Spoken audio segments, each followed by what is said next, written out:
Yeah. Right? So there's the businessman saying, I'm not sure I want to hire this person because they have a record, but they might take a chance on that person. But the problem is once you hire that person, because of the government, if it's a legitimate cause, you might not be able to get rid of that person if it was a problem. That's a problem as well. There's also the fact that there's a lot of times they're not allowed to hire someone. So there's a lot of jobs in certain states that you can't hire someone with a felony record. It doesn't even matter what it's for, right? So thanks to cash bail, there are a lot of poor people, they get caught up in something, they did not do it. After spending a few weeks in jail and knowing that their life is going to crap, I mean, imagine right now, any of you, imagine if you were thrown in jail right now and you couldn't afford to get out, you couldn't afford the bail, you couldn't afford the bond, no one else you knew could afford to bail you out, and so you're stuck there. Imagine everything you've got going on right now. You're all sitting there thinking, this thing ends at 6, I got to do this, I got to do that. Imagine you're in jail for a month. What would happen in your life during that month if you couldn't leave or go anywhere? And if when anyone asked where you were, the answer was, he's in jail, she's in jail.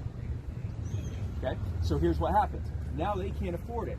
So the good cop, bad cop shows up, and they go, well, listen, or I guess good prosecutor, bad prosecutors, they show up, and they go, well, look, we both know you did this, but we're willing to give you a break.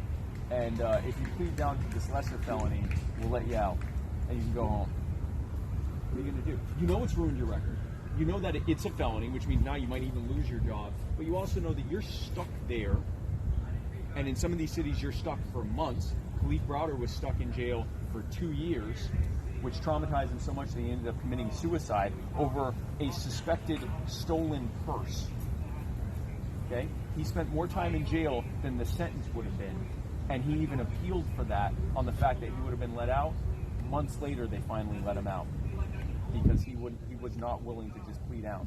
So thanks to cash bail, you have a growing number of poor Americans because they keep ratcheting up the bail numbers because that helps fund the criminal courts. They got a felony record. They didn't do anything. Or at the very least, they never got their chance to prove whether they did or didn't do anything. Maybe they did it, I don't know. But they never actually got tried for anything, and they may not have done it. And so that's a contributing factor to that as well. Isn't that cruel and unusual for larceny? For being suspected of larceny. Oh, that's a cruel and unusual punishment. Isn't that one would think, yeah. One would think. 2 years? He spent over 2 years, and he spent 1.5 years in solitary confinement because he kept backing up because he said he didn't do it. And he was being denied the ability to speak to his attorney. I mean, exactly. That's unethical. That's unethical. Yeah, it is completely unethical. That is the criminal justice system. That was a big part of what turned me from being liberty-leaning conservative to being a libertarian. Realizing that, I came from a background of not worrying about something like that. I've been arrested a small handful of times. Never had to worry about bail. It's all for minor stuff, but it was I didn't have to worry about bail. $200, okay, great. I'm out. On the credit card. This guy's got a question.